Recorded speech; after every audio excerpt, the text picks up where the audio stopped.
ایک دفعہ کا ذکر ہے کہ کسی علاقے میں ایک نیک اور خدا ترس انسان رہتا تھا۔ ایک دفعہ اس کے گھر کی دیوار گر گئی۔ وہ گھر کی دیوار کو دوبارہ تعمیر کروانے کے لیے کسی مزدور کی تلاش میں گھر سے باہر مزدوروں کے اڈے پر گیا۔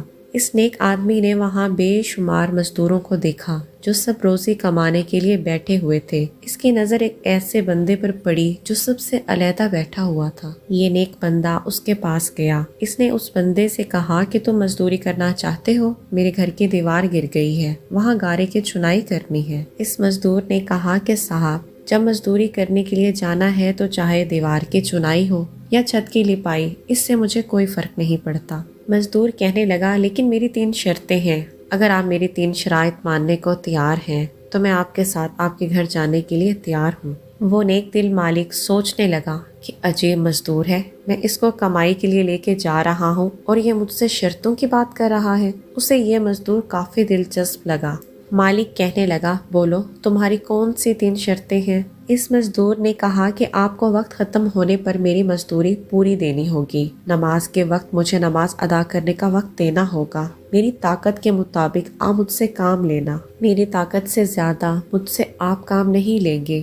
نیک دل مالک کہنے لگا، ٹھیک ہے، مجھے آپ کی تینوں شرطیں منظور ہیں۔ وہ بندہ اس مزدور کو لے کر گھر آ گیا۔ اس نے مزدور کو دیوار دکھائی کہ یہ دیوار ہے۔ مزدور نے کام شروع کر دیا۔ وہ بندہ کہتا ہے کہ میں مزدور کو کام پر لگا کر آپ کسی کام کے سلسلے میں باہر چلا گیا۔ جب میں شام کو گھر واپس آیا تو اس نے کافی کام ختم کر دیا تھا۔ میں نے اس کو مزدوری دی۔ وہ مزدور اپنی مزدوری لے کر میرے گھر سے باہر آ گیا۔ جب اگلی صبح ہوئی تو میں پھر مزدوروں کے اڈے پر اس کو لینے کے لیے گیا تو وہ مجھے وہاں نظر نہیں آیا۔ میں نے دوسرے مزدوروں سے اس کے بارے میں پوچھا تو انہوں نے کہا کہ وہ ہفتے میں بس ایک ہی دن کام کرتا ہے۔ میں نے سوچا کہ وہ پھر کوئی عام مزدور نہیں ہے۔ میں نے دوسرے مزدوروں سے اس کے گھر کا پتہ لیا اور اس کے گھر چلا گیا۔ اس کے گھر جا کر میں نے دیکھا کہ وہ زمین پر لیٹا ہوا ہے، اس کو سخت بخار ہے۔ میں نے کہا کہ اگر آپ اجازت دیں تو میں آپ کو اپنے گھر لے جاتا ہوں۔ مجھے ایسے لگتا ہے آپ اجنبی ہو، یہاں آپ کرائے کے مکان پر رہ رہے ہو۔ میں نے اس کو کہا کہ تم میرے گھر آ جاؤ۔ اس نے انکار کر دیا۔ میں نے بار بار ضد کی، آخر وہ مان گیا۔ اس نے کہا کہ میں آپ کے گھر میں کچھ نہیں کھاؤں گا پیوں گا، نہ ہی آپ مجھ سے کھانے پر اصرار کریں گے۔ میں نے کہا ٹھیک ہے۔ اس کے بعد میں اس کو اپنے گھر لے آیا۔ وہ مزدور 3 دن میرے گھر میں رہا۔ اس نے ان 3 دنوں میں میرے گھر سے کچھ نہیں کھایا، لیکن اس کو تھوڑی راحت محسوس ہونے لگی۔ اس نے کہا کہ میرے بھائی، مجھے لگتا ہے کہ میرا وقت قریب آ گیا ہے۔ میں جب مر جاؤں تو میں آپ کو ایک وصیت کر کے جا رہا ہوں، میری اس وصیت پر ضرور عمل کرنا۔ اس نے کہا کہ جب میرے جسم سے روح نکل جائے تو آپ میری لاش کو ایک رسی سے باندھ لینا اور اپنے گھر کے ارد گرد چکر لگانا اور بلند آواز سے یہ کہنا کہ دیکھو لوگو، اللہ کی نافرمانی کرنے والوں کا یہ حال ہوتا ہے۔ ہو سکتا ہے میرا خدا مجھے معاف کر دے۔ مجھے غسل کر کے اسی کپڑوں میں دفن کر دینا۔ مجھے دفن کرنے کے بعد خلیفہ ہارون رشید بغدادی کے پاس جانا۔ یہ قرآن پاک اور انگوٹھی اس کو دے کر میرا یہ پیغام پہنچا دینا کہ اللہ پاک سے ڈرو، کہیں ایسا نہ ہو کہ غفلت اور نشے کی حالت میں موت آ جائے۔ وہ مزدور یہ وصیت کر کے مر گیا۔ جب وہ مر گیا تو میں کچھ دیر وہاں بیٹھا روتا رہا۔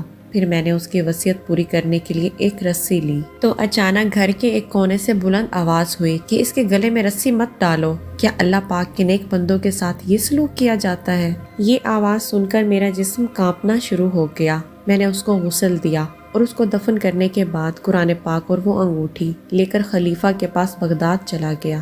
جب میں محل میں پہنچا تو میں نے ایک کاغذ پر لکھا، خلیفہ ہارون الرشید صاحب، میں آپ سے ملاقات کرنا چاہتا ہوں۔ میں نے وہ کاغذ محل کے ایک نوکر کو دے دیا کہ میرا یہ پیغام خلیفہ تک پہنچایا جائے، تو اس نوکر نے مجھ سے کہا کہ تم پاگل ہو گئے ہو، ادھر ہی بیٹھ جاؤ۔ میں اس نوکر کے پاس بیٹھ گیا تو اس نوکر نے وہ کاغذ خلیفہ کے پاس پہنچا دیا۔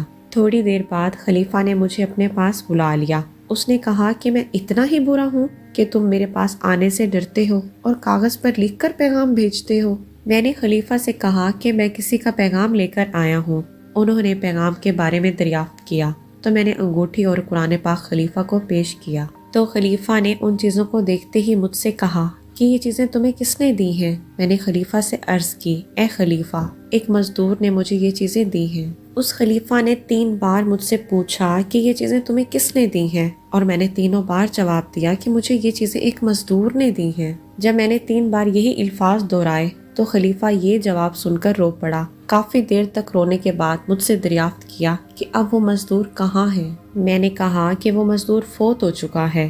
یہ سنتے ہی خلیفہ بے ہوش ہو کر گر گیا۔ سورج غروب ہونے تک وہ بے ہوشی کی حالت میں رہا۔ جب خلیفہ کو ہوش آیا تو اس نے کہا کہ جب مزدور کی موت ہوئی تھی کیا تم اس کے پاس تھے؟ میں نے ہاں میں سر ہلا دیا۔ خلیفہ نے مجھ سے کہا کہ اس مزدور نے آپ کو کوئی وصیت بھی کی تھی؟ میں نے وہ وصیت اور اس کا پیغام خلیفہ کو سب کچھ بتا دیا۔ میں نے جب اس مزدور کا پیغام خلیفہ کو بتایا تو خلیفہ یہ سارا قصہ سن کر بہت ہی زیادہ غم زدہ ہو گیا۔ اس نے اپنا عمامہ اتار دیا اور کپڑے چاک کر دیے۔ یہ سب کچھ کرنے کے بعد خلیفہ نے اس مرنے والے کو کافی القابات دیے۔ یہ سب باتیں کرتے ہوئے وہ مسلسل رو بھی رہا تھا۔ یہ سارا ماجرا دیکھ کر میں اس بات پر بہت پریشان ہو رہا تھا کہ خلیفہ اس مزدور کے لیے اتنا غمزدہ کیوں ہو رہے ہیں۔ جب رات ہو گئی تو خلیفہ نے مجھے اس کی قبر پر جانے کے لیے کہا۔ میں خلیفہ کو ساتھ لے کر قبرستان چلا گیا۔